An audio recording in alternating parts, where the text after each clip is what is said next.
लेकिन एक्चुअली में मेरा जो नाम है वो पूरा है अभिनव उबुंटू। और शायद पूरी दुनिया में मैं अकेला ऐसा इंसान होऊंगा जिसका सरनेम उबुंटू है। तो मुझे वो ये साइकिल पसंद नहीं आ रहा था कि आप 29 दिन 30 तारीख का वेट करें और फिर 30 तारीख आके 24 घंटे में ख़त्म हो जाती थी। वो स्टोरी है एक अफ्रीकन ट्राइब की, जहाँ पर एक बोला जाता है कि सारे लोग बहुत खुश होकर एक साथ मिल के रहते हैं, कोई लड़ाई झगड़ा नहीं होता है वहाँ पर। तो एक बार वहाँ पर एक इंसान जाता है देखने के लिए कि आखिर क्या राज है इन लोगों का कि ये लोग ऐसे रहते हैं। जब वो वहाँ पहुँचा तो उसका स्वागत करने के लिए 50-60 छोटे छोटे बच्चे आ गए। जो भी लोग हैं जो चाहते हैं एनिमल सेव करना और मेंटल हेल्थ उनका इंपॉर्टेंस होना चाहिए, वो खुद को प्रायोरिटी दें, क्योंकि अगर आप बेटर हैं तो आप एनिमल्स के लिए काम लंबे समय तक कर पाएंगे और animals definitely need people like you. नमस्ते, वेलकम। आपको एम्पैथी पॉडकास्ट में स्वागत है। ये पॉडकास्ट एनिमल क्लाइमेट और हेल्थ सेव फाउंडेशन ने सपोर्ट कर रहा है। आज हमारे साथ बेटा है अभिनव और मेरा नाम डॉक्टर हर्षा है। चलो हम शुरू करते हैं। Hello Abhinav. Hello Harsha. Welcome to the podcast. Thank you so much for coming here. तो हमारे ऑडियंस के लिए आपके बारे में ज़रा बता सकते हैं? बिल्कुल बिल्कुल बिल्कुल। पहली बात तो बहुत बहुत धन्यवाद कि आपने ये पॉडकास्ट शुरू किया है। नाम कितना सुंदर है, एम्पैथी पॉडकास्ट, बहुत ही पावरफुल नाम भी है। और ये मेरा सौभाग्य है कि मैं पहला यहाँ पर गेस्ट हूँ। तो आपने नाम तो बता ही दिया मेरा अभिनव, लेकिन एक्चुअली में मेरा जो नाम है वो पूरा है अभिनव उबुंटू। और शायद पूरी दुनिया में मैं अकेला ऐसा इंसान होऊंगा जिसका सरनेम उबुंटू है। ये हम जानेंगे कि कैसे ये सरनेम उबुंटू हो गया। लेकिन अगर मेरे बारे में मैं बोलूँगा तो मैं एक कॉन्शियस ह्यूमन बीइंग हूँ जो अपने आप को ग्रोइंग मोड में रखना चाहता है, सीखना चाहता है बहुत कुछ। मैं कॉन्शियस जब बोलता हूँ तो मेरा मतलब है कि मैं अपने थॉट्स और एक्शंस को हमेशा ऑब्जर्व करता हूँ कि मैं जो चीज़ें कह रहा हूँ, जो चीज़ें कर रहा हूँ, क्या उससे मेरे आसपास मेरे नेचर, एनवायरनमेंट, एनिमल्स को कोई नुकसान हो रहा है या पॉजिटिव इम्पैक्ट हो रहा है। इनके डिफरेंस को मैं ऑब्जर्व करता रहता हूँ और सीखता रहता हूँ कि कैसे मैं पॉजिटिव इम्पैक्ट ज़्यादा लाऊँ और नेगेटिव इम्पैक्ट कम से कम लाऊँ। मैं ये तो नहीं बोलूँगा कि मैं परफेक्ट हो गया हूँ, लेकिन पिछले 10 सालों से ये लाइफ जीते जीते मैंने बहुत सारे चेंजेस लाए मेरे में, और बहुत से अलग अलग इनिशिएटिव्स के फॉर्म में मैंने ये मैसेज और ये लाइफस्टाइल और ये थॉट प्रोसेस लोगों तक पहुँचाने की कोशिश करी है। तो उसी में मैं लगा हुआ हूँ और करेंटली मैं कोलकाता में रहता हूँ। उबुंटू नाम पे एक वेगन रेस्टोरेंट चलाते हैं कोलकाता में। यस। तो आप उसके बारे में ज़रा बता सकते हैं? अब मेरा दूसरा प्रश्न ये है कि हर जगह पे छोड़ के कोलकाता जैसे शहर में आप क्यों एक वीगन रेस्टोरेंट वहाँ पे शुरू क्यों किया? तो मेरा आपका जो पहला क्वेश्चन है वो मेरा दुनिया का सबसे फेवरेट क्वेश्चन है कि उबुंटू क्यों, राइट? तो बेसिकली मैं काफ़ी सालों से 10 सालों से मैं इन्वायरमेंट कॉन्शियसनेस पे काम कर रहा हूँ। पर उसके पहले मैं एक सॉफ्टवेयर इंजीनियर था। दिल्ली यूनिवर्सिटी में मेरी पढ़ाई हुई है और मैं आईटी में काम करता था। 3 साल मैंने काम किया और जब मैं काम कर रहा था तो मुझे ये फील होता था कि मैं कोई वैल्यू ऐड नहीं कर रहा हूँ सोसाइटी में। मैं बस काम करे जा रहा हूँ और शायद जो खुशी होती थी वो मुझे 30 तारीख को मिलती थी। शायद जो सुन रहे होंगे समझ गए होंगे, सैलरी आती थी। बाकी जो 29 दिन है वो फिर उस 30 तारीख का इंतज़ार होता था। तो मुझे वो ये साइकिल पसंद नहीं आ रहा था कि आप 29 दिन 30 तारीख का वेट करें और फिर 30 तारीख आके 24 घंटे में ख़त्म हो जाती थी। तो मुझे मीनिंग वैल्यू देनी थी और वो मुझे तब समझ में आया कि मेरा जो नेचर को लेकर लव है और जो मुझे अवेयरनेस मिल रही थी, क्लाइमेट चेंज हो रहा है, डिफॉरेस्टेशन हो रहा है, मतलब प्लैनेट जो है वो काफ़ी बुरी दशा में है, तो मेरा क्या कंट्रीब्यूशन है, मैं कैसे कर सकता हूँ। तो मैंने 2013 में अपना सॉफ्टवेयर इंजीनियरिंग का जॉब छोड़ा था और मैं एज ए एनवायरमेंटलिस्ट अपने रास्ते पे निकल पड़ा था। और वो करते करते मुझे आइडिया था, पहले आइडिया मुझे लगा कि प्लास्टिक से कैसे प्रॉब्लम होती है। प्लास्टिक सबको ही पता है आई थिंक आजकल कि plastic is bad, single use plastic हमें अवॉइड करना चाहिए और जो लोग करते हैं उनको बहुत बहुत थैंक यू। लेकिन कहानी वहाँ ख़त्म नहीं होती है, कहानी वहाँ शुरू होती है। मुझे सेकंड जब पता चला कि फॉसिल फ्यूल कैसे क्लाइमेट चेंज को सपोर्ट कर रहे हैं, तो मैंने खुद साइकिल खरीदी 2014 में। और तब से लेकर अभी तक मेरी कोशिश रहती है कि मैं जहाँ भी जाऊँ साइकिल करूँ, यूज़ करूँ, जितना हो सके साइकिल यूज़ करूँ फॉर रेगुलर यूज़, नॉट कि साइकिल एज ए स्पोर्ट्स। लेकिन उसके बाद 2015 में जब मैं और पढ़ाई कर रहा था, अब क्योंकि मैं क्यूरियस हूँ तो मैं पढ़ता रहता हूँ कि क्या हो रहा है मोर, तब मुझे पता चला कि एनिमल एग्रीकल्चर, जो मीट, डेयरी, फिश, ये जो एग्रीकल्चर है, ये जो होता है उसकी वजह से दुनिया में क्लाइमेट चेंज, डिफॉरेस्टेशन और बहुत मल्टीपल तरीके के प्रॉब्लम हो रहे हैं और ये बहुत बड़ा रीज़न है। तो मुझे तो शॉक हो गया कि ये कैसे हो सकता है कि मैंने जो आज एक चिकन बिरयानी खाई उसकी वजह से फॉरेस्ट कट गया। कोई अंदाज़ा ही नहीं था मुझे इस बारे में। तो पहले मुझे लगा कि शायद ये गलत रिपोर्ट होगी, पर क्यूरियोसिटी जगी थोड़ी, तो मैंने रिसर्च किया और एक डॉक्यूमेंट्री है उसका नाम है काउस्पिरेसी, जो आपको नेटफ्लिक्स पे मिलेगी, वो मैंने देखी। और जब मैंने वो देखी तो जो उसने मुझे फैक्ट्स बताए, मैं 2 दिन तक मुझे नींद नहीं आई, क्योंकि इतने मैं एज ए एनवायरमेंटलिस्ट ऑलरेडी काम कर रहा था और मुझे ये पता चल गया कि मेरे एक्शन की वजह से दुनिया में सबसे बड़े प्रॉब्लम्स हो रहे हैं एनवायरमेंट में। तो एक हिपोक्रेसी सी दिखाई दी मुझे मेरे में, तो मुझे काफ़ी थोड़ा बुरा लगा अपने बारे में। लेकिन पॉइंट ये है कि मैंने बोला मैं एक ग्रोइंग इंसान हूँ, तो मैं सीखना चाहता हूँ, तो मैं सीखा। और पहले मैं वेजिटेरियन था, उसके बाद मैं नॉन वेजिटेरियन बना because of my friends and जहाँ भी मैं गया। और उसके बाद मैं जब मुझे पता चला तो मैं 1 दिन के अंदर मैं दोबारा वेजिटेरियन बन गया। लेकिन जो डेयरी था वो नहीं छूट रहा था। तो पॉइंट ये था कि मुझे पता चला इन्वायरमेंट के बारे में और 2-3 महीने 4 महीने लगे मुझे समझने में, फिर मैं बना वीगन। लेकिन द थिंग इज़ कि एनिमल्स के लिए मैं नहीं बना था वीगन, मैं इन्वायरमेंट के लिए वीगन बना था। और वो सस्टेनेबल नहीं होता है, क्योंकि अगर इन्वायरमेंट ठीक हो गया कल को तो फिर मैं दोबारा खाने लग जाऊँगा, है ना। तो क्या हुआ, एक स्टोरी मैंने पढ़ी है इंटरनेट पे, उबुंटू की स्टोरी। और ये स्टोरी है बहुत ही इंस्पायरिंग, मेरी सबसे फेवरेट स्टोरी है। वो स्टोरी है एक अफ्रीकन ट्राइब की, जहाँ पर एक बोला जाता है कि सारे लोग बहुत खुश होकर एक साथ मिल के रहते हैं, कोई लड़ाई झगड़ा नहीं होता है वहाँ पर। तो एक बार वहाँ पर एक इंसान जाता है देखने के लिए कि आखिर क्या राज है इन लोगों का कि ये लोग ऐसे रहते हैं। जब वो वहाँ पहुँचा तो उसका स्वागत करने के लिए 50-60 छोटे छोटे बच्चे आ गए। हर बच्चा मुस्कुराते हुए कुछ गिफ्ट लेके आया था उसके लिए कि ये आपके लिए है, आपका स्वागत है। तो उसको काफ़ी सरप्राइजिंग लगा कि बच्चे वेलकम करने आए, ज़्यादातर ऐसा नहीं होता है। पर क्योंकि वो एल्डर था, उसको लगा पहले मैं कुछ देता हूँ बच्चों को तब उनका गिफ्ट लूँगा। तो उसने अपना बैग से निकाला 10 चॉकलेट, उतने लेके गया था वो। लेकिन बच्चे थे 50 और चॉकलेट 10, तो उसको तुरंत लग गया कि मैं सबको नहीं दे सकता, तो एक गेम खेलते हैं। तो उसने तुरंत बोला बच्चों आ जाओ सब लोग, हम लोग एक गेम खेलेंगे। गेम सिंपल है, ये है बॉक्स ऑफ चॉकलेट, मैं यहाँ रखता हूँ, आप सब वो दूर पेड़ देख रहे हैं वहाँ खड़े हो जाओ जाके, और जैसे ही मैं 3 तक गिनूंगा आप सब भागना, जो सबसे तेज पहुंचेगा वो जीत जाएगा। तो उसने बोला 1 2 3 रन। सरप्राइजिंगली कोई बच्चा भागा नहीं, सारे बच्चे हाथ पकड़ के चल के वहाँ से यहाँ तक आए। वो सर्कल बना के बैठ के डब्बा खोला, चॉकलेट निकाला और सबने ऐसे खाया कि सबने बराबर खाया और सब चिल्ला के बोले उबुंटू। तो ये आदमी सरप्राइज हो गया, बोला ये उबुंटू क्या होता है। तो वहाँ पे पेरेंट्स थे बच्चों के, उन्होंने बोला कि उबुंटू का मतलब है I am because we are, मैं तब हूँ जब सब हैं, मेरी खुशी तब खुशी होगी जब सब खुश हैं। तो अगर सिर्फ 10 बच्चों को ही मिली होती तो 50 बच्चे दुखी रहते। और ये है उबुंटू की स्टोरी, जिसने मेरी ज़िंदगी चेंज करी, मेरी पॉइंट ऑफ व्यू चेंज किया, और आज मैंने उसको मेरे नाम का पार्ट बना के सरनेम बना दिया है और कैफ़े बना दिया है जाके। तो ये था कि उबुंटू क्या है।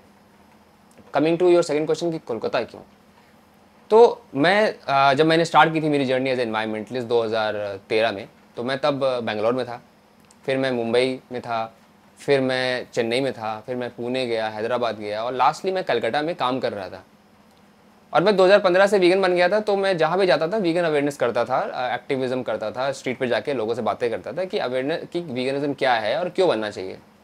मैं कलकत्ता जब पहुँचा तो मुझे वहाँ पर एक अलग ही रेजिस्टेंस दिखाई दिया लोगों में, क्योंकि वहाँ के कल्चर में ऐसा माना जाता है कि अगर आप मछली या दूध के प्रोडक्ट्स नहीं खाते हैं तो आप बंगाली ही नहीं है, मतलब आपका कल्चर ही फेल है पूरा, इतना ज़्यादा इंपॉर्टेंट है उनके लिए फूड।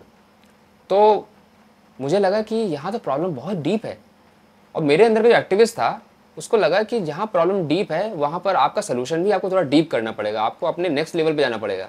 तो वहाँ से आइडिया आया कि अगर इन लोगों को फूड के इतनी पैशन है तो क्यों ना हम उस फूड का ही आंसर दें, फूड का क्वेश्चन का फूड का आंसर दें, मुँह से ना बोलें। तो मेरे फ्रेंड्स हैं, विकास मेरा फ्रेंड है जो काफ़ी सालों से मेरे साथ काम कर रहा है, श्रेया मेरी पार्टनर है, Richie is also business partner. हम चारों लोगों ने टीम बनाई, हम डिसाइड किया कि हम यहाँ उबुंटू लॉन्च करेंगे, ताकि हम बंगालियों को जिनको फूड पसंद है उनको उनके पसंद का फूड एक डिफरेंट एंगल से खिला सकें। तो यही रीज़न था। तो वहाँ पे रेस्पॉन्स कैसा है? सरप्राइजिंगली रिस्पॉन्स हमें बहुत डर लग रहा था, क्योंकि वहाँ पर वेजिटेरियन भी लोग नहीं खाते हैं ज़्यादा, बाहर जाके, घर पे बहुत खाते हैं वेजिटेरियन, बाहर जाके नहीं खाते हैं। लेकिन आई थिंक सबसे जो बेस्ट चीज़ हुई वो ये थी कि श्रेया हमारी जो पार्टनर है बिजनेस में, वो खुद बंगाली हैं, और उनको पता है कि as a non vegan Bengali वो क्या पसंद करती थी और क्या पसंद करेंगे। तो उन्होंने क्या किया, उन्होंने मिक्सचर ऑफ, आजकल प्लांट बेस्ड मीट लोगों ने सुना होगा, जिसको सोया या मटर या मशरूम देके जो प्लांट बेस्ड मीट बनता है, उन्होंने वो सारे प्लांट बेस्ड मीट यूज़ किए। और बंगाली को जो फेवरेट डिश है जैसे कि मटन बिरयानी, तो हम लोगों ने क्रिएट किया अनमटन बिरयानी, मतलब मटन बिरयानी का स्वाद, उसी का स्मेल, उसी का टेस्ट, लेकिन मटन नहीं है उसमें। और वो बहुत सारे बंगालियों को समझ में नहीं आ रही थी बात कि ये खाने में सेम कैसे है। सेम फिश फ्राई, क्योंकि फ़िश उनकी बहुत ही फेवरेट डिश है, तो फ़िश फ्राई क्रिएट करी। तो श्रेया ने ऐसे ऐसे डिश क्रिएट किए जो उनको ऑलरेडी खाने के उनके लिस्ट में रहते हैं, पर वीगनाइज कर दिया उनको। और बिकॉज वो डिश बहुत ही अच्छे बन गए, बहुत ही काफ़ी एक्सपेरिमेंट किया गया, इनोवेशन किया गया, तो हमारी जो रेटिंग है अभी वो 4.7 आउट ऑफ 5 है आफ्टर 4 ईयर्स। कैफ़े हमारा छोटा ज़रूर है, लेकिन 80% कस्टमर हमारे नॉन वीगन हैं जो डिलीवरी के थ्रू अपना खाना मंगवाते हैं। और बहुत सारे लोग हैं जिनकी ट्रांजिशन जर्नी में उबंटू ने बहुत ज़्यादा सपोर्ट किया है, क्योंकि ट्रांजिशन सपोर्ट में उनको टेस्ट बड से लड़ाई नहीं करनी थी, तो हमने उनको अनमटन बिरयानी खिलाई, वीगन फिश फ्राई खिलाई, और काफ़ी सारे लोग हैं जो अब इस पार आ चुके हैं। तो आप ये उबुंटू बोल रहे हैं, it is an African language word, right? तो ये कॉन्सेप्ट बहुत सिमिलर लग रहा है जो हमारा संस्कृति, हमारा धर्म में सिखाता है, वसुधैव कुटुंबकम। बिल्कुल। तो is there a similarity, difference? बिल्कुल बिल्कुल बिल्कुल। तो ये एक्चुअली में जब मैंने स्टोरी सुनी थी ना, तो मुझे ये लगा था कि ये स्टोरी नई नहीं है, ये मेरे अंदर ऑलरेडी स्टोरी है, और हम सबके अंदर स्टोरी है कि हम सब एक हैं, है ना, हम सब आपस में एक ही फैमिली के पार्ट हैं। तो लेकिन प्रैक्टिस में वो स्टोरी इम्प्लीमेंट नहीं कर रहे थे हम लोग। इनफैक्ट हम लोग जो जिनको फैमिली बुलाते हैं उनको भी अपना नहीं मानते कभी कभी, है ना। तो दुनिया को फैमिली मानने का बात ही अलग है। तो जब मैंने स्टोरी सुनी तो मुझे याद आया कि शायद मुझे ऐसा कुछ कल्चर में ऑलरेडी सिखाया तो गया था, मेरे अंदर तो है ही है, तो वहाँ से कनेक्शन हुआ। आप बिल्कुल सही हो, वसुधैव कुटुंबकम और उबुंटू काफ़ी सिमिलर फिलॉसफीज़ हैं, और हर कल्चर हर रिलीजन में आपको ऐसे टर्म मिल जाएंगे। मुझे उबुंटू टर्म थोड़ा अच्छा लगा, सिंपल लगा, तो मैंने उसको अपने जीवन का पार्ट बना दिया। तो बहुत लोग ये बोलते हैं कि वीगनिज्म एक वेस्टर्न कॉन्सेप्ट है, तो आप उबुंटू भी इस एक तरीके से देखा तो ये अफ्रीकन टर्म है। सो ये veganism is exactly a western concept, और is it part of Indian culture already, और क्या है? सही सवाल है आपका, बहुत सारे लोग ये बात पूछते भी हैं, और मेरा जवाब ये रहता है कि आप बोल रहे हैं कि veganism is a western concept. Concept क्या होता है कि उस टर्म के मीनिंग क्या है ना। तो veganism is a foreign term. Term मतलब इंग्लिश का वर्ड है, इंग्लिश हमारी मातृभाषा नहीं है, इंडिया की बाहर से आई है। लेकिन जो कॉन्सेप्ट है वो क्या है? कॉन्सेप्ट है कि हम किसी को भी दुख या दर्द ना पहुंचाएं। और जहाँ तक मेरी अंडरस्टैंडिंग रही है, मैं पिछले 8-10 सालों से जगह जगह रहा हूँ, सिटीज़ ट्रैवल किया हो, का बात कर रहा हूँ, तो हर धर्म, मजहब, रिलीजन के लोगों से बात हुई है मेरी। तो एक चीज़ कॉमन देखी है मैंने, अगर आप पता करेंगे कि हर रिलीजन में कहीं ना कहीं बात लिखी है कि किसी को भी दुख या दर्द ना पहुँचाएं, किसी को भी परेशान ना करें, अपना नहीं दूसरों के बारे में सोचें, सेवा भाव करें। और ये हर धर्म में कॉमन है। और वीगनिज्म का कॉन्सेप्ट तो वही है कि आप दूसरों को मतलब सिर्फ इंसानों को ही नहीं, दूसरों मतलब हर कोई जो दर्द फील कर सकता है उसको प्यार दें, उसको पहुँचाएं, दुख ना पहुँचाएं। तो कॉन्सेप्ट वाइज अगर आप बोलेंगे, चाहे वो उबुंटू हो चाहे वो हो, ये फॉरेन टर्म जरूर होंगे, पर कॉन्सेप्ट तो हमारा ही है। अगर हम ग्लोबली अगर कोई पोल किया जाए कि अहिंसा जो नॉन वायलेंस का कॉन्सेप्ट है, जो वीगनिज्म के कोर में है और उबुंटू के कोर में है, तो कहाँ है सेंटर पूरे दुनिया में? तो लोग इंडिया की तरफ ही उंगली करेंगे कि इंडिया ही सेंटर है अहिंसा का। तो हम कॉन्सेप्ट यहाँ से आया है, टर्म वहाँ से आ गया अलग बात है, एक कॉन्सेप्ट तो यहीं से आया है, और हमको प्राउड होना चाहिए और हमको इसको अडॉप्ट करना चाहिए, क्योंकि ये तो हमारा कॉन्सेप्ट है। टर्म हम कुछ भी बोलें, क्या दिक्कत है? आप वसुधैव कुटुंबकम बोलो, आप शुद्ध शाकाहारी, वीगनिज्म को आप संपूर्ण शाकाहारी बोलना है बोल दो, टर्म से क्या लेना देना है? शब्द जो एक्शंस हैं वही मैटर करते हैं। तो ये अहिंसा या नॉन वायलेंस या पीस, शांत, ये हर धर्म में है। मैंने सुना है कि इस्लाम में भी बहुत इम्पोर्टेंस है, लाइक आप एक छोटी सी पक्षी को भी हानि नहीं पहुंचाना है, ऐसा इस्लाम में लिखा है। तो I think it's a universal language, universal value for all humans. और इनफैक्ट इस्लाम का मतलब होता है पीस। जो टर्म है इस्लाम, उसका मतलब ही है पीस। और ऐसा एक वीगनिज्म का कोट है कि peace begins on your plate. तो अगर जिस धर्म का मतलब ही है पीस, और अगर उसके प्लेट में एक पीस ऑफ डेड एनिमल्स है, तो वो तो कहीं ना कहीं मैच ही नहीं हो रहा, राइट? तो आई थिंक प्रॉब्लम यहाँ पर ये है कि ज़्यादातर जो रिलीजन्स हैं वो सारे अहिंसा और मानवता, प्रेम, कंपैशन के ऊपर ही बिल्ड हुए हैं। लेकिन जब वो बिल्ड हुए थे वो हज़ारों साल पहले की बात थी।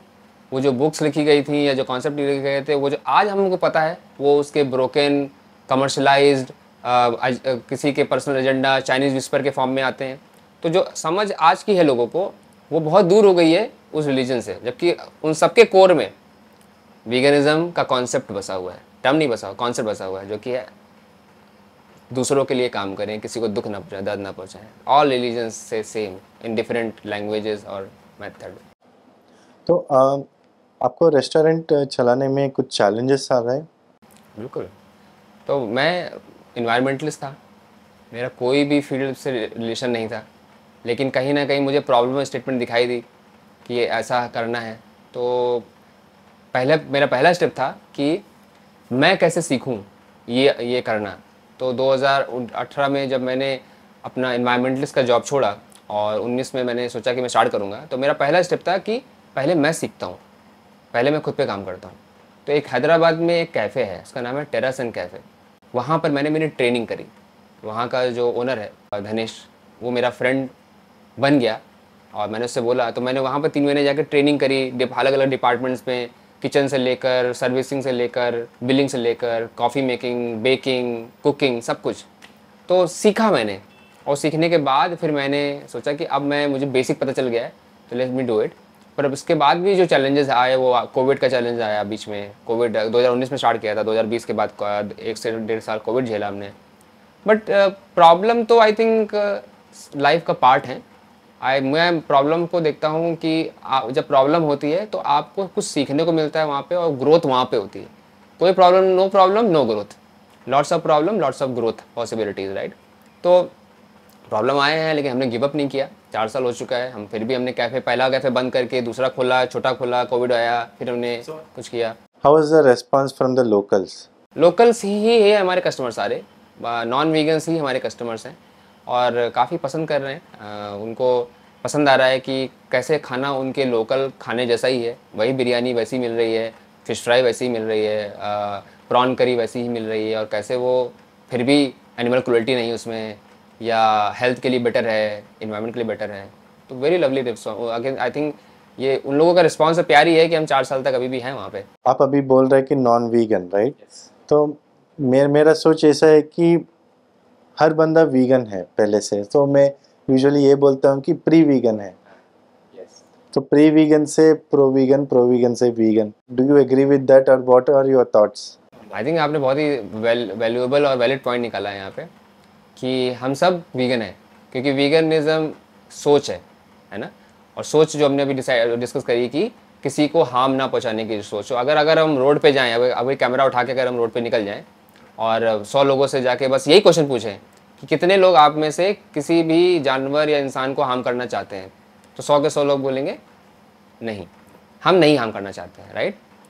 पर अगर हम उनसे दूसरा क्वेश्चन पूछें, कितने लोग फिर भी किसी न किसी जानवर का किसी न किसी फॉर्म में कोई ना कोई प्रोडक्ट यूज़ कर रहे हैं, खा रहे हैं या पहन रहे हैं, तो शायद 100 में से 95 तो बोल ही देंगे कि हाँ, हम चिकन खाते हैं, या फिर हम चीज़ खाते हैं, या हम लेदर पहनते हैं। 95 से ज़्यादा? हाँ, करेक्ट, ज़्यादा। तो इसका मतलब है कि हम वीगन अंदर से हैं, हम किसी को दर्द पहुंचाना नहीं चाहते हैं, लेकिन बिकॉज हमारी जो अपब्रिंगिंग है, जो सोसाइटी कल्चर अभी जो हो गया है, उसकी वजह से हम प्रैक्टिस नहीं कर पा रहे हैं उसको। और हमने कुछ डिफ्रेंशिएट कर दिए हैं कि मुर्गी बर्ड नहीं है, राइट। कबूतर बर्ड है, तोता बर्ड है, पर मुर्गी बर्ड नहीं। कुत्ते को प्यार करना है, बकरी को मार के खाना है, जबकि 99% उनके जीन्स सेम है, राइट।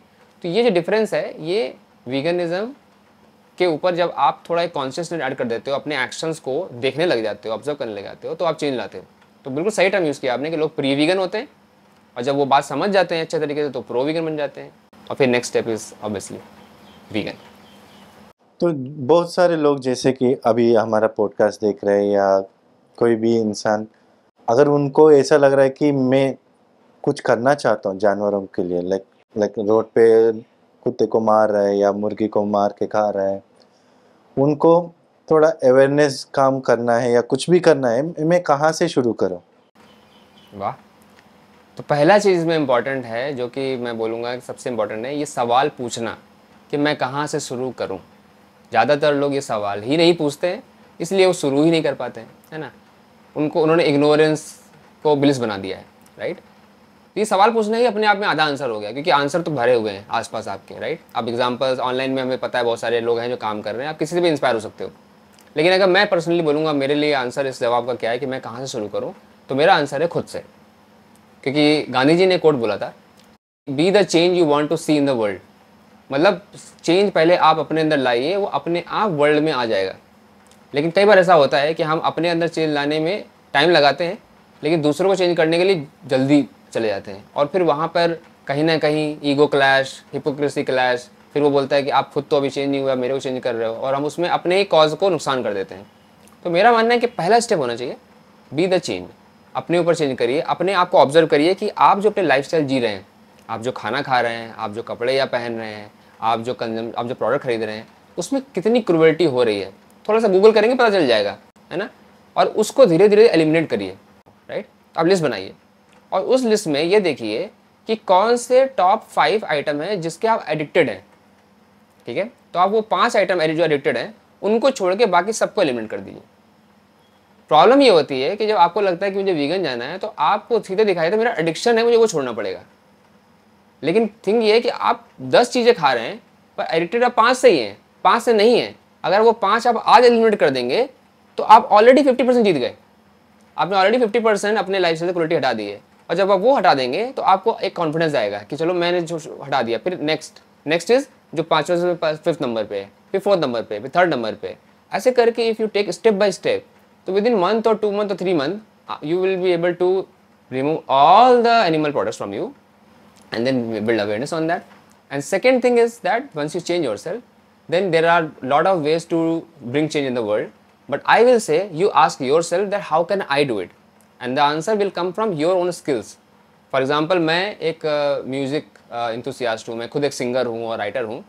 तो मैंने पूछा कि मैं कैसे अवेयरनेस कर सकता हूँ, तो मुझे लगा कि मैं सिंगर हूँ, राइटर हूँ, तो मैं गाने लिखता हूँ और गाने गाता हूँ इस बारे में लोगों को अवेयर करने के लिए। तो पिछले 1 साल से मैंने बहुत सारे गाने लिखे हैं। इनफैक्ट अभी लास्ट गाना मैंने आपकी मूवी से इंस्पायर होकर लिखा हुआ है, दूध का झूठ झूठ। हमारे इंस्टाग्राम में वो ऑलरेडी पड़ा हुआ है। तो मैं गाने लिखता हूँ और मैं अवेयरनेस करता हूँ। तो ये आपको पूछना है। अब कोई ये नहीं होना चाहिए कि अच्छा वो गाने गा रहा तो मैं भी गाने गाऊँ क्या। आपकी कैपेबिलिटी हो सकती है कि मैं कुछ थिएटर करके करूँ, आपकी हो सकती है कि मैं आर्ट बनाऊँ, आपकी हो सकती है कि मैं स्ट्रीट पे जाकर लोगों से बातें करूँ। तो ये क्वेश्चन आपको पूछना है और आपको अपनी कैपेसिटी के हिसाब से बाहर जाके चेंज लाना है, ये मेरे हिसाब से। तो इसका मतलब 2 स्टेप्स है। फर्स्ट स्टेप ऐसा है कि मैं खुद को देखना कि मेरे आसपास मेरे एक्शन से, मेरे कर्म से जो भी क्रूरता हो रहा है उसको ऑब्जर्व करना है कि किस पर कर रहा हूँ, और उसको रुकना है धीरे धीरे या इमीडिएटली जैसा। सेकंड स्टेप इज जितना मेरा कैपेसिटी है और मेरा टैलेंट्स है उसको यूज़ करके with in my capacity, with in my reach मैं अवेयरनेस स्प्रेड करूँ। बिल्कुल बिल्कुल। और आपने ये बोला कि इग्नोरेंस इज ब्लिस, राइट। तो मेरे हिसाब से ignorance is only A short term bliss, whereas knowledge is a long term. I think you are right। और अगर मैं इसको थोड़ा और कंपेयर करूँ तो ignorance is like fast food. तुरंत तो भूख मिट जाएगी, पर न्यूट्रिशन ज़ीरो है तो आपकी बॉडी 1 घंटे बाद फिर से फास्ट फूड मांगेगी, right. But knowledge is like whole food plant based, जिसमें अगर आप कुछ खाना खाते हो तो आपकी बॉडी को न्यूट्रिशन मिलते हैं, तो you don't feel hunger and you feel कि आपको हेल्थ मिल रही है। Third thing I want to ask is step 3 क्या है। स्टेप 3 में द रेसिस्टेंस, मतलब जो फैमिली से या फ्रेंड्स से या कलीग से, उनसे बहुत इंसल्ट्स फेस करना पड़ता है बहुत लोगों को। बहुत लोग नीचे दिखाते हैं, लाइक तुम घास फूस खा रहे हो। तो ऐसे प्रेशर को कैसे डील करना है अगर मैं ये सारी चीज़ फेस कर रहा हूँ तो? नहीं, आई थिंक ये बहुत ही प्रैक्टिकल और बहुत ही रियल लाइफ प्रॉब्लम है। मैंने खुद फेस करी है शुरू में। हालांकि अभी मेरी फैमिली ऑलमोस्ट वीगनिज्म को फॉलो कर रही है, प्रैक्टिस कर रही है ज़्यादातर लोग, बट 3 से 4 साल लगे उस प्रोसेस को होने में। तो आई थिंक मुझे लगता है कि पहला चीज़ इसमें ये होना चाहिए कि आप अपने स्टैंड को समझें, और ये भी समझें कि पहले मैं चेंज होता हूँ, बाद में दूसरों को चेंज करना। बिकॉज रेजिस्टेंस मैंने देखा ज़्यादा आता है जब आप दूसरों को चेंज करने का ट्राई करते हो कि मुझे मेरी फैमिली को कन्वर्ट करना है, मुझे मेरे फ्रेंड्स को कन्वर्ट करना है। और ये जो कन्वर्ट करने वाला जो एटीट्यूड है, ये रेजिस्टेंस और बढ़ा देता है, क्योंकि कोई आप खुद कोई चेंज नहीं कर पाया, आपने खुद को चेंज किया, राइट। दूसरा क्यों आपसे इन्फ्लुएंस होकर चेंज होगा? हाँ, अगर आपके actions are speak through your action, तो इंस्पायर होकर चेंज हो जाएंगे। तो खुद रेजिस्टेंस लाना कम करिए अपने लाइफ में, क्योंकि हम कभी इन्वाइट करते हैं रेजिस्टेंस, कभी कभी दूसरों को बोलेंगे चेंज हो, फिर वो रेजिस्टेंस दे रहा है, फिर बोले ये तो वो रेजिस्टेंस दे रहा है। आई थिंक हमने कुछ क्रिएट किया होता है। सेकंड क्या होता है कि एक आर्टिकल है जो ये बोल रहा था कि मेंटल हेल्थ के हिसाब से जो वीगन्स हैं वो ज़्यादा उनका मेंटल हेल्थ पुअर है दैन नॉन वीगन्स। ठीक है, अभी अगर आर्टिकल का हेडलाइन पढ़ें तो लगेगा किसी ने फिर से कोई प्रोपेगेंडा एजेंडा चलाया है कि नॉन वीगन्स बेटर हैं वीगन से, right? But actually article was talking about facts कि क्या होता है वीगन्स और प्री वीगन्स। ठीक है, अब इसे हम नॉन वीगन नहीं बुलाएंगे, हम प्री वीगन बुलाएंगे। प्री वीगन्स में डिफरेंस क्या होता है कि pre vegan are blindfolded कि क्रूअल्टी क्या हो रही है। प्री वीगन जब सड़क पे जाता है तो उसको चिकन की शॉप दिखती ही नहीं है अनलेस उसको खरीदना हो, ब्लाइंड फोल्डेड है। ठीक है, उसको कुछ कहाँ जाना है, क्या ऑफिस का काम है, किससे मिलना है, वो उसी में जा रहा है। वीगन जब जा रहा है ना, उसको वो दुकानें दिखती हैं, उसको पहले उसको अपना काम भूल जाता है वो, क्योंकि उसके लिए वो एनिमल्स जो है ना वो उसके ट्राइब के पार्ट बन चुके हैं। Ubuntu I am because we are उसके फ्रेंड्स बन चुके हैं, राइट? जस्ट इमेजिन कि अगर कोई डॉग स्लॉटर की दुकान खुल जाए तो जितने भी लोग हैं वो कहीं भी जा रहे होंगे, जाके अगर कहीं दुकान दिख जाएगी उनका पहला रिएक्शन होगा ये क्या हो रहा है और कैसे मैं इसको रोक सकता हूँ, राइट? तो डॉग क्रूएल्टी सबके लिए गलत है, पर चिकन क्रूएल्टी या गोट क्रूएल्टी वीगन के लिए क्रूएल्टी है और नॉन वीगन प्री वीगन के लिए नहीं है, राइट? तो जो वीगन हैं उनकी मेंटल हेल्थ क्यों पुअर है? क्योंकि इंडिया में स्पेशली आपको हर 1 किलोमीटर 2 किलोमीटर में आपको ये दुकानें मिल जाएंगी। तो आप सोचो किसी इंसान को एनिमल से प्यार है और उसको हर 1-2 किलोमीटर में एनिमल्स मरते हुए दिख रहे हैं, तो कैसे वो मेंटल हेल्थ अपनी मेंटेन करे? और जो प्री वीगन्स हैं उनको दिख ही नहीं रही बात, है ना? तो इसलिए उनका मेंटल हेल्थ ओके। तो इसलिए ignorance sometime is instant bliss. But I think क्या होना चाहिए कि वीगन्स को अपने ऊपर थोड़ा ख्याल रखना चाहिए। हम लोग वीगन्स क्या होते हैं, बहुत ओवर वीडियो देखेंगे क्रूएल्टी, जानते हैं फिर भी और देखेंगे। ठीक है, मुझे लगता है कि जब आपको इन्फॉर्मेशन पता चल गई है कि इतनी क्रूएल्टी हो रही है तो क्रूएल्टी देखो कम, उसको रोकने के लिए ज़्यादा अपना ध्यान दो। क्योंकि अब हमारा गोल क्या है कि क्रूएल्टी को रोकें, तो अवेयरनेस की तरफ ध्यान दें, अपनी कैपेसिटी बिल्ड करें, दैन की और क्रूएल्टी की वीडियो देखे जा रहे हैं। ठीक है, थोड़ा एल्गोरिथम भी इंस्टाग्राम का ऐसा है कि अगर आपने एक क्रूएल्टी वीडियो देखा है तो दूसरा भी आपको अपने आप दिख जाता है। तो थोड़ा सा माइंडफुल रहें कि आप कंटेंट क्या कंज्यूम कर रहे हैं, आप क्या पढ़ रहे हैं, क्या सोच रहे हैं, और बिल्ड करें अपने आप को। तो इसके लिए एक्चुअली हमने भी एक प्रोग्राम लॉन्च किया है उबुंटू में, 2 प्रोग्राम लॉन्च किए हैं। पहला है फाइंड माई वाई क्लब, जो कि 21 डेज़ का प्रोग्राम है, फ्री प्रोग्राम है, आपको हमारे इंस्टाग्राम पे मिल जाएगा प्रोग्राम का लिंक, वो हर 1 मंथ के बाद शुरू होता है। और दूसरा प्रोग्राम है बिगिनर्स एकेडमी, जिसमें हम एक्टिव्स को ट्रेन करते हैं और उनको बिल्ड करते हैं मेंटली एंड फिजिकली, ताकि वो अपने पैशन के ऊपर काम कर सकें जाके। तो मुझे लगता है लोग अपने जो भी लोग हैं जो चाहते हैं एनिमल सेव करना और मेंटल हेल्थ उनका इंपॉर्टेंस होना चाहिए, वो खुद को प्रायोरिटी दें। क्योंकि अगर आप बेटर हैं तो आप एनिमल्स के लिए काम लंबे समय तक कर पाएंगे, और animals definitely need people like you. तो मैं एक एग्जांपल देना चाहता हूँ। 2017 में मेरा कलीग, जब मैं जॉब करता था, ही यूज्ड टू मजाक करता था हमेशा मेरे को, क्योंकि तो like he is a hardcore non vegetarian, तो लाइक पनीर समझ के खा जाए ऐसा बोल सकते, लेकिन मैं वीगन हूँ, पनीर नहीं खाता हूँ। तो वो बोलता है कि कैरेट समझ के खा जा यस, या टोफू समझ के खा जा, यानी वो बहुत मजाक करते। एक दिन मैं बहुत थक गया, मैंने बोला ठीक है, मैं 3 मिनट वीडियो दिखाता हूँ, तुम देखो पूरा विदाउट ब्लिंकिंग योर आई। वो देखने के बाद तुम जितना भी मजाक करना है कर लो, आई विल टॉलरेट। तो I gave him the video. वो मुर्गी बकरी को कैसे काटते वो वाला वीडियो है। वो 1 मिनट भी नहीं देख पाया, रखो रखो तुम्हारे पास ही रखो। एंड उस दिन के बाद एक बार भी मुझे मजाक नहीं किया। लाइक उसको अंडरस्टैंड रियलाइज हुआ कि मैं कितना सीरियस हूँ, उसका खाने की वजह से कितना क्रूएल्टी हो रहा है। Do you think this approach is right? I think all approach are right if आप ये जाने कि आपका इंटेंशन सामने वाले को हर्ट करना नहीं है। क्योंकि वो जिस आदमी से आप बात कर रहे हो प्री वीगन ना, वो आप ही हो 2 कदम पीछे, आप वहीं पे थे, आप वहाँ से यहाँ तक आए, आपको क्या हेल्प किया? सोचो आपको किस चीज़ ने हेल्प किया?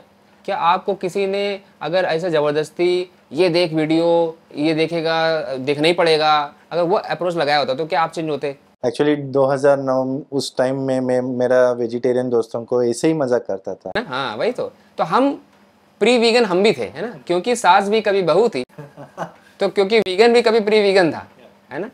तो हम वो बात समझें और तब अप्रोच करें। अप्रोच सारे सही हैं, पर एज लॉन्ग एज आपको ये पता है कि वो इंसान सामने जो है वो आपका ही थोड़ा पास वर्जन है, तो उसको वही अप्रोच दें, उसको वही नॉलेज दें जो अगर आपको दी गई होती तो आप चेंज होते। तो अपने एक थ्रू लेके जाएंगे तो आई थिंक आप सही करेंगे। आपका कोई मैसेज है ऑडियंस के लिए? वैसे तो काफ़ी मैसेज दे चुका हूँ मैं ऑलरेडी, पर अगर मुझे कुछ कंक्लूजन में देना हो तो मैं ये बोलूँगा कि कभी कभी लोगों को लगता है कि अपने आप के ऊपर ध्यान देना सेल्फिशनेस है ना, सेल्फिश है हम। पर मैं बोलता हूँ कि आप सेल्फिश ना बने, आप सेल्फ इश्क करें। डिफरेंस सिर्फ एक लेटर का है, राइट। और क्या डिफरेंस क्या है कि सेल्फिश में आप सोचते हैं कि मैं इंपॉर्टेंट हूँ, और सेल्फ इश्क में आप सोचते हैं कि मैं इंपॉर्टेंट हूँ क्योंकि मेरे थ्रू सारे इंपॉर्टेंट हैं, तो through you everybody will get love, and selfish में ओनली आई गेट लव। तो अप्रोच थोड़ी सी हल्की सी डिफरेंस है, पर that can change the world for anybody. तो अपना ख्याल रखना बहुत ज़रूरी है, क्योंकि ऐसा भी बोला जाता है कि जो खुद को प्यार नहीं कर पाया वो दूसरों को क्या प्यार करेगा। और बात सही है, अगर आप खुद से ही प्यार करना नहीं सीखे तो आप दूसरों को प्यार करने की कैपेसिटी आप फुल्ली नहीं कर पाएंगे। आप करेंगे पर ट्राई करके देखेंगे, पर आप फेल हो जाएंगे, कंप्लीट नहीं कर पाएंगे। तो खुद को ज़रूर सेल्फ इश्क दें, अपने ऊपर काम करें, अपने आप को प्यार दें, अपने आप को कॉन्फिडेंस दें। आप बोलें कि I am proud of you, कि मैं चेंज हुआ। देखिए, each person harming animals lesser is a win for animal, right. एक बंदा तो कम हुआ, बूंद बूंद से सागर भर ही जाएगा एक दिन, है ना। तो आप बूंद बन गए, उसके लिए क्या आपको खुद को क्रेडिट देते हैं? Number one. नंबर टू, कई बार मैंने देखा है, ये तो वीगन नॉन वीगन सबके लिए मैसेज है, प्री वीगन सबके लिए मैसेज है, कि हम जब रात में सोने जाते हैं, जब हम एक स्टेज में एंटर करते हैं जहाँ पर हमारा सबकॉन्शियस माइंड हमारा पूरे दिन को स्कैन कर रहा होता है, और फिर उसके बाद वो ड्रीम में कन्वर्ट होता है, इमोशन में कन्वर्ट होता है, और अगले दिन काफ़ी मैटर करता है कि रात की नींद कैसी थी। तो हम बहुत बार हम लोग मोबाइल में नेटफ्लिक्स की सीरीज़ या कोई ऐसी क्रूअल्टी की वीडियो या लड़ाई झगड़े की वीडियो या फिर ऐसी ऐसी सीरीज़ जहाँ पर काफ़ी ज़्यादा क्राइम हो रहा है, ऐसा कंटेंट अपने दिमाग को देते हैं, जिसकी वजह से हम निगेटिविटी इनवाइट कर रहे हैं कि ये देखो, ये सोचो, और उसके बाद हम आजकल अगर ट्विटर ओपन किया तो पूरा नेगेटिविटी ही दिखता है। दिख रहा है। तो मैं ये नहीं बोलूँगा कि मत यूज़ करो, पर आई थिंक सोने से अगर 1 घंटे पहले का जो टाइम है वो आप सिर्फ अपने साथ बिताएं। अपने डिवाइस को दूर कर दीजिए, हो सके तो उसमें गाना बजा के उसको दूर रख दीजिए, सॉन्ग बजने दीजिए, कुछ ऐसे लाइट सॉन्ग्स, और अपने साथ बैठें, या तो मेडिटेशन करें, जर्नलिंग करें, लिखें अपने बारे में कि मैं कैसे कर सकता हूँ हेल्प एनिमल्स को, क्या क्या करना चाहिए मुझे, कल मैं क्या क्या करूँ जिससे एनिमल्स को हेल्प होगी। थोड़े अपने लिखें, अपने बारे में बात करें खुद से, अपने आप को सेल्फ लव दें, अपने आप को बोलें कि ऑल इज़ वेल, हम अच्छा कर रहे हैं, हम कल फिर से करेंगे। तो आप देखेंगे कि आपका ओवरऑल जो अगला दिन है वो बहुत बेटर जाएगा। पर अगर आप अपने दिन का एंड करेंगे निगेटिविटी क्रूअल्टी से, तो वो इम्पैक्ट करता रहता है, और फिर हमें लगता है कि हम कुछ कर नहीं पा रहे हैं, जबकि दिक्कत ये है कि हमने निगेटिविटी इन्वाइट कर रखी है अपने दिन में। आपने बोला कि दुनिया को देखो through you, how can I see the world through me? मैं कैसा देख सकता हूँ, like how can I feel it? जैसा मेरे उंगली पर कुछ लाइक चोट लगा तो मैं महसूस कर सकता हूँ, I can feel it. But कोई पेड़ काट रहा है तो मैं कैसा फील करूँ? अगर किसी को आप वो दूसरों से वो बिहेवियर करो जो आप खुद के साथ वो बिहेवियर पसंद करते, ठीक है, तो हम ये हमें पावर मिली हुई है। I think maybe humans की बोलते ना, human animals are not same, तो maybe I think this is where the difference is, कि हमारे पास ये कैपेबिलिटी है कि हम खुद के ऊपर इतना ऑब्जर्वेशन करके दूसरों की भावनाओं को समझ सकते हैं कि अगर मेरे साथ, अगर मुझे ऐसा किसी ने बोला, अगर मुझे किसी ने सड़क पे गाली दी तो मुझे कैसा लगेगा, तो अगर मैं गाली दूँ तो उसको कैसा लगेगा। किसी ने अगर मेरी उंगली काटी तो मुझे कितना दर्द होगा, तो अगर मैं किसी की उंगली काटूँ तो कितना दर्द होगा। ये जो एक थॉट, ये जो माइंड की कैपेसिटी है ह्यूमंस की, टू अंडरस्टैंड कि मेरे साथ अगर कोई चीज़ हो तो मैं कैसा फील करूँगा, ये आई थिंक हमारी सुपर पावर है, हमारी वीकनेस नहीं है। ये सुपर पावर ही हमें बनाती है कि हमें और काइंड होना चाहिए, क्योंकि हम वो फील कर पा रहे हैं जो दूसरे फील करते, और हम उसको ऑब्जर्व कर सकते हैं, इमेजिन कर सकते हैं, तो उस पर काम करें जाके। तो ये एम्पैथी भी बोलते हैं इसको, एक वर्ड जो आपका पॉडकास्ट का नाम ही एम्पैथी है, राइट। तो एम्पैथी वही है कि हम दूसरों के शूज़ में अपने आप को रख के वो क्या बोलना चाह रहे हैं, क्या महसूस कर रहे हैं, वो कर सकें जाके। हमको वो नहीं बनना है, लेकिन जस्ट समझना है, और उस स्पेस से हमें बात करनी है। तो आई थिंक ये हमारी सुपर पावर है नेचुरली। हम सबको इसको यूज़ करना चाहिए for the good, for the animals, for your self, for the love, and world will be a better place someday. Education system I think बहुत ही इम्पॉर्टेंट कार्ड है इस पूरे गेम का, क्योंकि वहाँ पर ही हमें बचपन में हमारी बेसिक नॉलेज बिल्ड करी जाती है, राइट। और ज़्यादातर education system actually I think are not building better humans, they are building better workers जो काम करेंगे किसी के लिए। और building better humans school of life में होता है। जब आप लाइफ जी रहे होते हैं, आप आइडियल एक्सपीरियंस जी रहे होते हैं, तो वहाँ पर बिल्डिंग बेटर ह्यूमन होता है। पर वो स्कूल को कोई ध्यान नहीं देता, और वो स्कूल आते आते हम ऑलरेडी स्कूल में इतना सीख चुके होते हैं कि समझ नहीं आता है कि जो स्कूल ऑफ लाइफ सिखा रहा है वो सही था या जो हमारे एजुकेशन सिखाया वो सही था। तो एजुकेशन सिस्टम को थोड़ा सा इम्प्रूव करने की बहुत ज़रूरत है। और आई थिंक अगर इंटेंशन ऑफ एजुकेशन ये हो जाए कि we are building better human, अपने आप चीज़ें चेंज हो जाएंगी। But as long as it is going to remain कि we are building better workers and employees, ये ऐसे रहने वाली है। तो let's change the intention together. I am totally up for it, and I think through Ubuntu I am trying that also to create a alternative way of teaching people and make a better humans. तो veganism का future आपको कैसा दिख रहा है?